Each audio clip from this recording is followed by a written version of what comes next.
every so often you have a brilliant idea and something that really, really inspires you and motivates you and drives you to try to do something better and something that you might think, actually, this might be a good product. I think slightly. It's in here, but it's not there. Just shop it back. Okay. So with the ideas, sometimes you might come across something that it is a gap on the market, and you can sell and classify that as a success. And you decide, okay, I'm going to pursue with this idea, and you're going to start this journey into transforming from one idea into deploying into a final product and having either your customers or a final end consumer. This is also about how I have learned into progress from being very cocky and thinking that I can do everything by myself, and then effectively evolving into the needs of a wider team. A little bit about myself. My name is Halley. I was born in Brazil in the 80s, and I'm currently in England. I've been working in IT for about 20 years now, primarily in medium and large enterprises. I currently work for Waterfront, but before that I did some time with the Cooperative Bank, HSBC, ExxonMobil, and other consultancies So, as I was talking about success, once you have your idea for your product, you particularly aim to have some sort of success with that.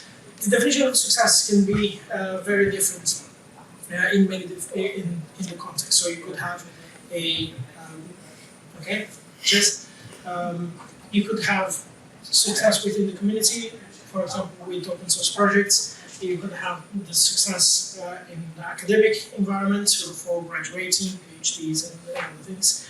And then you enter the area of commercial success, which I would classify in a few different categories around the brand awareness. For example, PS5 Sony loses money every time they sell one, but they have a cross sales where they're going to make money in subscription and in different games. You may have industry-specific success, for example, in safety, worked before in equipment reliability for refineries in ExxonMobil, which primarily doesn't make any money for ExxonMobil, but prevents somebody from getting hurt, which is invaluable. Same with fraud, to protect customers in banking. Security as well, that sometimes is related to legislation. And environment as well, like the ocean cleanup project that transforms the plastic from the Pacific garbage patch into sunglasses. But for the purpose of this talk, I'm going to classify the success of an idea as revenue. Pure and simple, making money out of your idea and generating as much profit. Profit, simply defined as trying to maximize your revenue and trying to minimize your expenses. And technically, the idea is quite simple. How I'm going to do this. So, building this product, and here I'm going to try to simplify a little bit as if it was a simple web project. So you're going to have different parts of this application. So you're going to have front-end, back-end interface definition, your data, your infrastructure running this, and analysis. This takes me back into being very cocky, probably about 15 years ago, maybe a little bit more than that, where I thought I could do absolutely everything. So now I have a wide range of knowledge and interests that I know about database, languages of programming, security, and it carries on into a lot more around the infrastructure side. And why wouldn't I try to maximize my profits in terms of doing everything in a very small team of me, myself, and I? So that is what you start with this idea. I have a couple of ideas of what I can relate to in terms of the cockiness, which is something that whoever watched Amazon series might be familiar with the words of Hollander. I'll let you wait for the photo. But actually, what I do prefer is Larry Wall's 3 versions of a developer, which is about laziness, trying to build software in the most efficient way with the minimum amount of code and time spent, the patience, trying to ensure that it's built around anticipating the needs and not letting the user wait for a long time, which is especially important on a web development project. And my personal favorite is the hubris, is you develop something that you feel proud of to show to other people. On a normal project, you're going to have different constraints. So you're going to have your scope that has sometimes the defined features that you need to acquire. The desired minimum viable product. You are going to be constrained with budget. Is most of the time limited, whether if you do yourself or if you have an investment. And also you have a schedule to keep, which is around an RFP or integration with other systems. This brings to this triangle, which has a lot of different literature about the budget, cost, and scope, and all of them will affect the quality of your code. Because of that, if I have, for the purpose of this talk, I'm going to ignore the budget a little bit, and I'm going to say that I need to have a launch date of my product, and I have a defined scope. So the only way that I can achieve that, maintaining the quality, is if I have help from somebody else. So for me, being on my own, and I have a knowledge of absolutely everything, I actually need to concentrate on some of the areas that I'm more skilled on, and offload some of the areas that either I don't like as much or I'm not as comfortable. For example, the gathering requirements, IBA will do a much better job than what I could do. And also, because I prefer more database and the application analysis, I could get some help from a front-end and a back-end developer. So from this idea that was me, myself, and I, now I have a front-end and a back-end developer and an analyst. Well, as we're starting this project, you often find that something is a lot more complex than what the original idea was. And there's one to build, somebody wants a new feature, and we suddenly find out things that we didn't know could be a problem are not a problem. One of them is the idea of a pipeline. I was actually on the talk next 2 doors down, actually, about pipeline, which was absolutely brilliant. What ESO is doing, it's marvelous that it just works. They have multiple environments, ideally that might look the same, and the code is built and it just runs through and tests in different in multiple environments. That is quite a dream of what they were doing, and it's also a dream that I have here. And so for that, our platform engineer will usually help to build a pipeline. We also need to as the complexity increases, the developers are going to be constantly asking for more work, and will be looking to plan their activities a little bit more. So that brings the need for in an agile manner as a Scrum Master to help control and give that cadence. But just building is not all that we need to do. We need to make sure that we are also building the right things. So we need to bring the testers along as they covered on the test strategy 2 does now. So we bring additional people because of the amount of work. We bring the management, and we bring platform and QA. So now we're having a lot more people doing this work. As you were in the project for about 2, 3, 4 months, you start wondering, are we losing track? Are things that we do not necessarily realize that what we're doing? And you need to make sure that it's prioritized correctly, which then brings Agile from the product owner and a product manager to engage with other teams, and which we rarely isolated without needing anything else. Also, whilst I can design UI, I'm terrible at it. It looks very unprofessional. So you bring an UX designer to actually have a professional look to a product. Now I have the additional people within what we can call it a proper team. So within this team, we have we're aligned against a common goal. We're working and spending a significant amount of time together, especially even though the pandemic happens. We're now learning to wear each other's pets. We see each other's homes. I had my 4-year-old sick 2 weeks ago, jumping on video conferences with me, and 2 days after that, people were asking where is your second in command. So we know each other. We know sometimes even better than what it was in the office a few years ago.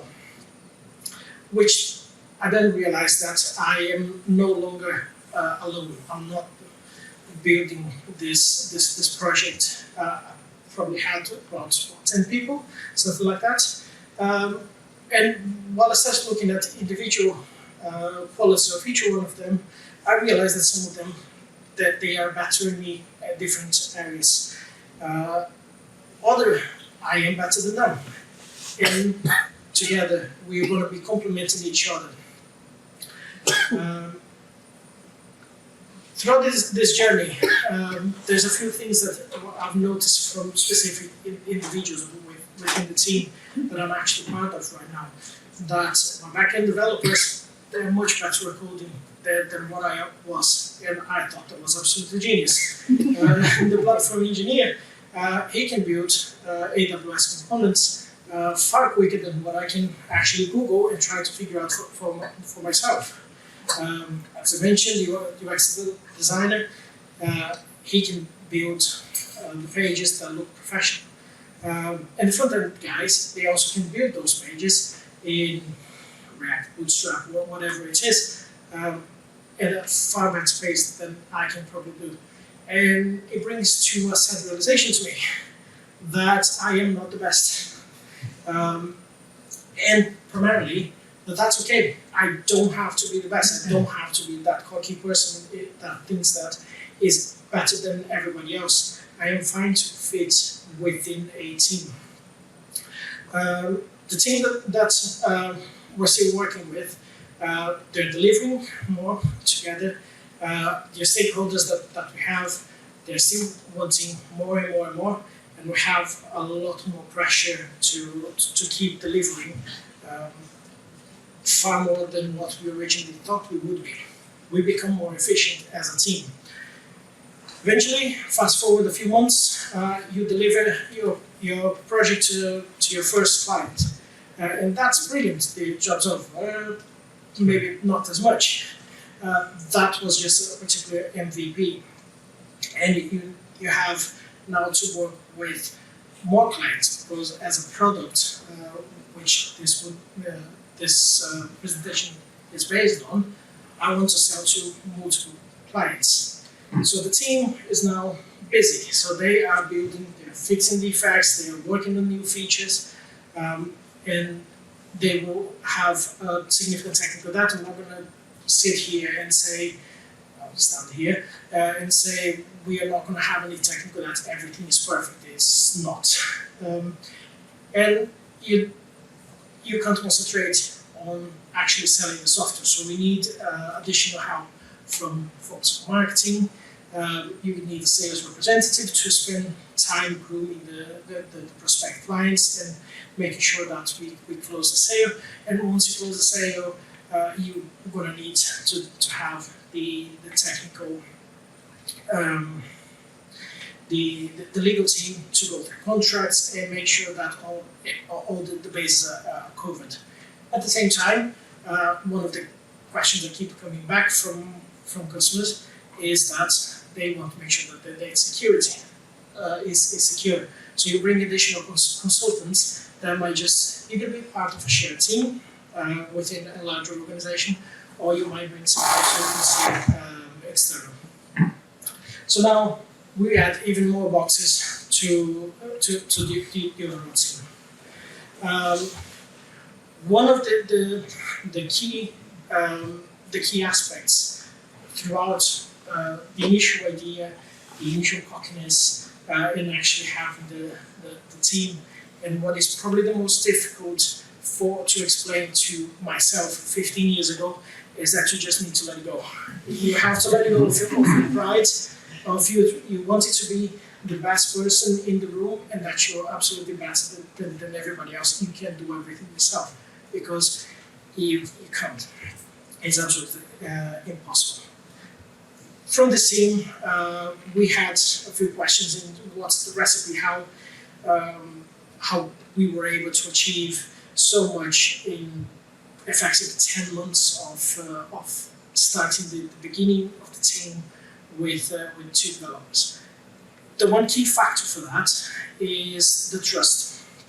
So we trust in each other, and we thrive by relying that if somebody has a job, they will do that. If they have difficulty, they will reach out that there is a problem, or they don't know, or they need help. And there's no judgment in that. It's just that we trust in each other, and that's one of the key factors that I class as success for the team.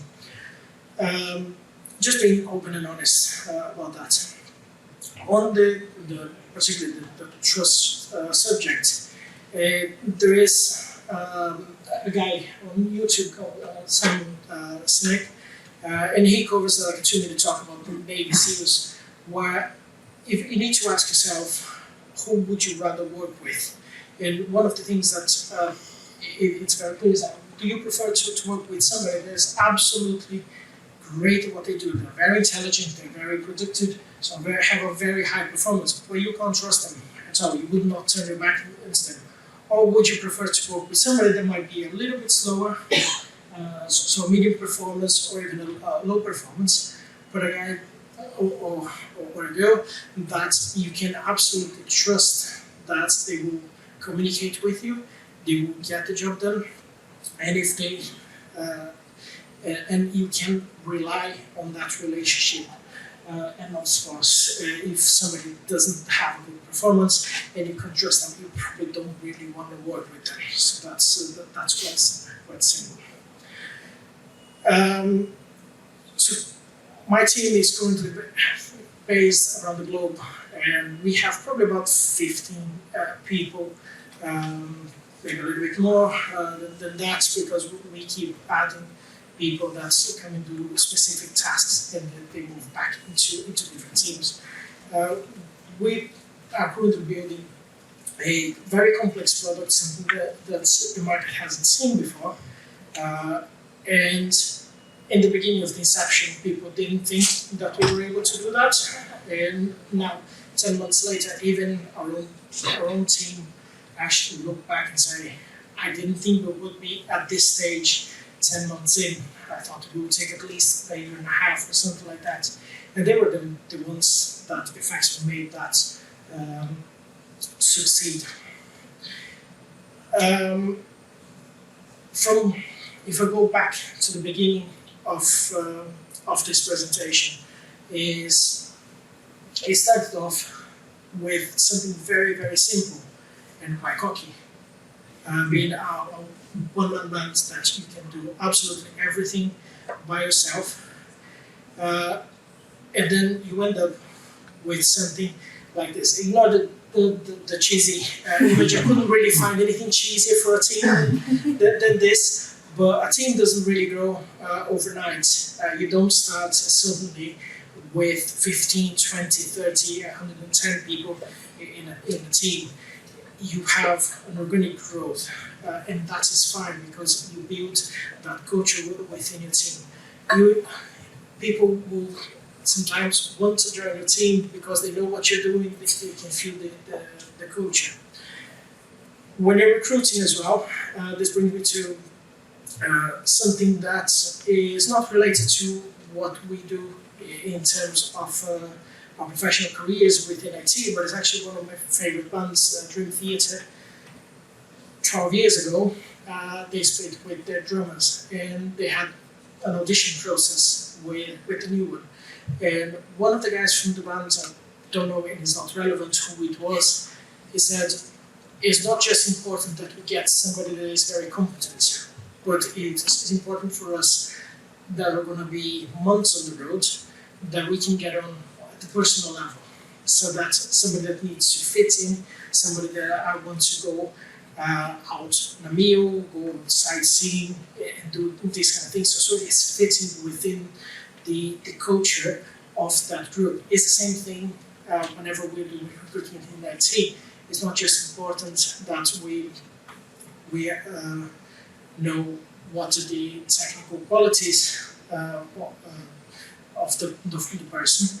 Is do I actually want to work with this person? Sometimes the answer is no, and it doesn't matter how clever, how graduated, how many degrees and certifications they have. Sometimes it's just not the right fit. There's also a few talks today talking about the culture and how maintain that within the company.